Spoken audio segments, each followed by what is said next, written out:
दिनै जोङो United people's party liberal हान्जानिफ्राय जोंनि भारतनि मानगोनां प्रधान मन्त्रि नरेन्द्र मदिजीनि बिथांनिसिम, भारतनि नखर मन्त्रि मानगोनां अमित शाह बिथांनिसिम, आसामनि गाहाय मन्त्रि डक्टर हिमन्त बिश्व शर्मा सारनिसिम आरो जोंनि बड'लेण्ड टेरिटरियेल रिजननि मानगोनां चिफ प्रमद बर' सारनिसिम गोसो गोरबोनि गोजोननाय आरो साबायखर जासिहरदों।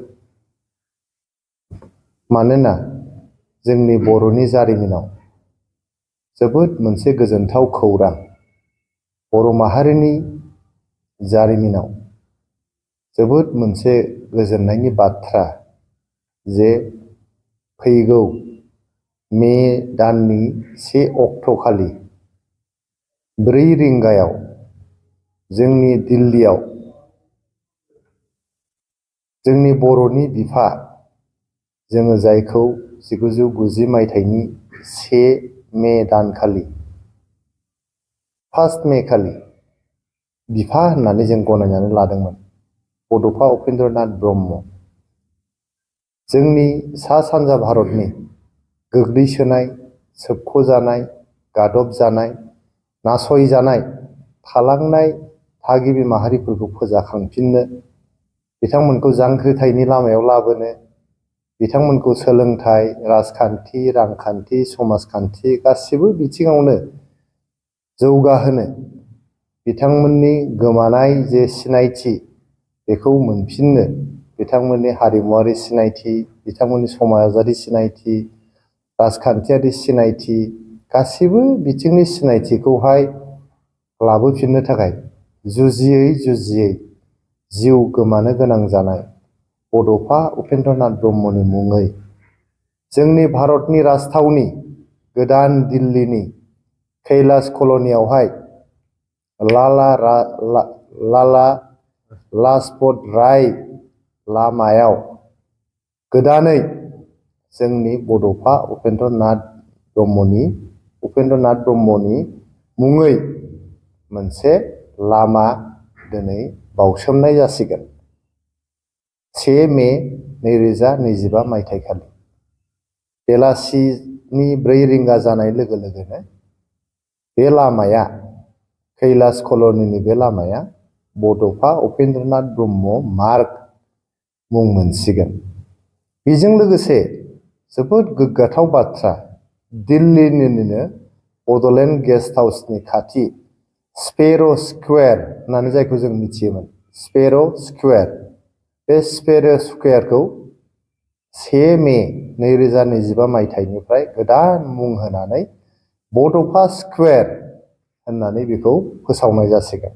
स्पेर' स्कुवेरनिफ्राय बड'फा स्कुवेर, मोनसेया जाहैबाय लामा बड'फा उपेन्द्रनाथ ब्रह्म मार्ग, लोगोसेयै जे मोनसे स्कुवेर दंबावो जायखौ स्पेर' स्कुवेर होननानै मिथियोमोन, बेखौ बड'फा स्कुवेर होननानै फोसावनाय जासिगोन। जोंनि दिल्लीनि जे MCD दङ, जे जोंहा मिउनिसिपाल कर्प'रेसन डिपार्टमेन्ट दङ बेवहाय दिल्लीनि, बे जोंनि भारतनि मानगोनां नखर मन्त्रि अमित शाह बिथांनि बिथोन बायदियै, दिल्ली सरकारनि बिथोन बायदियै मिउनिसिपाल कर्प'रेसन डिपार्टमेन्टआ, मेयरा बे स्पेर' स्कुवेरखौहाय बड'फा स्कुवेर होननानै फोसावनाय जासिगोन। बियो जोंनि बर' माहारिनि थाखाय जोबोद मोनसे गोग्गाथाव खौरां। बियो जोंनि बर'फोरनि संग्रामनि थाखाय, बर'फोरनि जारिमिननि थाखाय, बर'फोरनि सिनायथिनि थाखाय जोबोद मोनसे गोग्गाथाव खौरां। नोंथांमोना मिथिगौ, जोंनि आसाम हादोरसानिफ्राय बड'फानि मुङै बाउसोमनाय लामाया जिखुनु आसामनि मानसिनि थाखाय बियो 3थि खेब। जोंहा 3ल', बड'फाखौ लाफानानै 3ल' आसामनि सुबुंफोरनि मुङै दिल्लीयावहाय लामाखौ बाउसोमनाय दङ। गिबियाव दङ जोंहा गपिनाथ बरदलैनि मुङै, सेकेन्डआव दङ जोंहा भुपेन हाजरिकानि मुङै। दिनै आसामनि गेदेमाफोरनि 3थि सुबुं बे जाबाय उपेन्द्रनाथ ब्रह्म, जोंनि बर'फोरनि आंगोनि बिफा, असे बिफा, जायखौ जोङो गोसो गोरबोजों मान होयो, जायखौ जोङो गोसो गोरबोजों मोजां मोनो। बड'फा होनोब्लानो जोंनि थैया दुंखाङो, जोंनि गोसो मोदोम गासिबो दुंखाङो आरो जोङो बिथांखौ माननि नोजोरजों सनमान होनानै गंग्लायनानै जों मान होयो। दिनै सारा भारतआनो बिथांखौ मान होनानै जोंनि दिल्लीनि कैलाश कल'नियाव बिथांनि मुङै मोनसे लामा बाउसोमनाया जोबोद गोग्गानायनि बाथ्रा। बेजों लोगोसे मोनसे स्कुवेरखौ बड'फा स्कुवेर होननानै जे दिनै मुं थिदों, बेयो जोंनि थाखाय जोबोद गोग्गानायनि बाथ्रा। जोङो UPPL हानजानिफ्राय जोंनि भारत सरकारखौ, दिल्ली सरकारखौ, आसाम सरकारखौ आरो BTC सरकारखौहाय गोसो गोरबोनिफ्राय जोबोद जोबोद साबायखर होदों। बेजों लोगोसे बे लामाजों आरो स्कुवेरजों लोगोसे बे जायगायावनो बड'फानि मुसुखा मोनसेबो बेखेवनाय जासिगोन। 9 फुट गोजौनि बड'फानि मोनसे मुसुखा बेखेवनाय जासिगोन। दा बेफोर खामानिफ्रा जे जानानै थांदों, बियो बर'फोरनि जारिमिननि गेजेरावनो जोबोद गोग्गाथाव बाथ्रा। थांनाय बोसोरब्रै खावसे बोसोर जोंनि प्रमद बर' सारनि दैदेननायाव UPPLनि जे सरकार, जोंनि बड'फा उपेन्द्रनाथ ब्रह्मनि जे मावलांनाय हाबाफोर, बिथांनि मुं आरो बिथांनि सानस्रि सान्थौ, बेखौ मुलुग दरबाराव फोसावनो थाखाय, फेहेरनो थाखाय, अराय गोजोर खालामनो थाखाय जोबोद हाबाफारिफोर मावदों। बेनि थाखाय जोंनि प्रमद बर' सारनि दैदेननायाव UPPL हानजाया दुलाराय बर' फरायसा आफादजों लोगो नांनानै आरो गुबुन गुबुन बर' माहारि आफादफोरजों लोगो नांनानै 31 मार्च जे बड'फा उपेन्द्रनाथ ब्रह्मनि जोनोम सान, बे जोनोम सानखौ फरायसा सान हिसाबै जोङो आसाम सरकारखौ फोसावहोनो हादों। दिनैहाय आसाम नाङैनो 31 मार्च सानखौहाय फरायसा सान हिसाबै फोसावबाय आरो बेखौ आसाम नाङैनो बेखौ फालिनो गोनां जाबाय।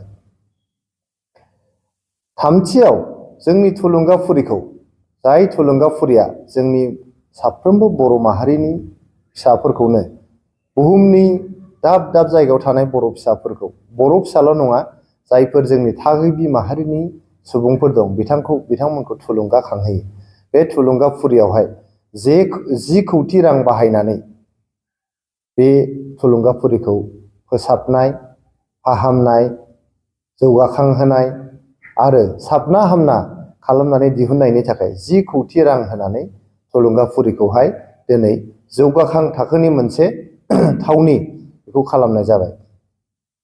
दाखालिसो बड'फानि जोनोम गामि बरागारियाव, दतमानि बरागारियावहाय बिथांनि मोनसे मुसुखा गायसननाय जाबाय। लोगोसेयैहाय मोनसे लाइब्रेरि, गिदिर मोनसे लाइब्रेरि बेवहाय फसंनाय जाबाय। थाखानाय लाइब्रेरिखौ फोसाबनानै गिदिर मोनसे लाइब्रेरि खालामनो थाखाय बेखौ आखायाव लानाय जाबाय।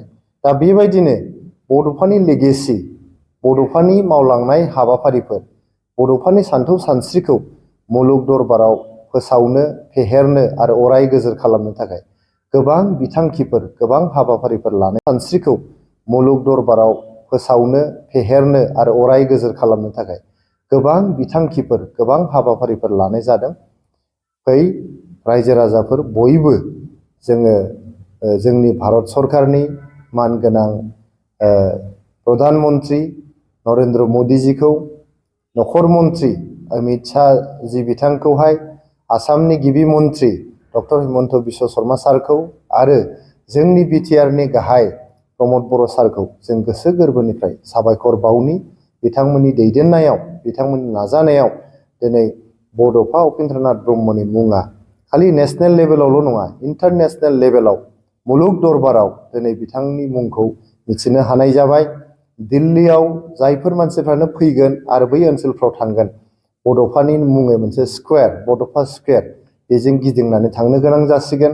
दिनैहाय बे कैलाश कल'निनि बे लामाजों बड'फा उपेन्द्रनाथ ब्रह्म मार्गजोंहाय जोङो दिनै दावबायनो गोनां जासिगोन आरो बड'फा उपेन्द्रनाथ ब्रह्मनि जे मुसुखा, स्टेचु, बे स्टेचुखौ नुनानै बयबो दिनै मुलुगनि मानसिफ्रा बड'फा उपेन्द्रनाथ ब्रह्मआ सोर, बड'फा उपेन्द्रनाथ ब्रह्मआ बर' माहारिनि जे बिफा बेखौ मिथिनो मोनसिगोन। बेनि थाखायनो जों गोसो गोरबोनिफ्राय जोंनि भारत सरकारखौ, आसाम सरकारखौ, दिल्ली सरकारखौ आरो जोंनि बिटिआर सरकारखौ जोङो गोसो गोरबोनिफ्राय गोजोननाय बावहरदों आरो हामलायनाय जासिहरदों। गोजोन्थों।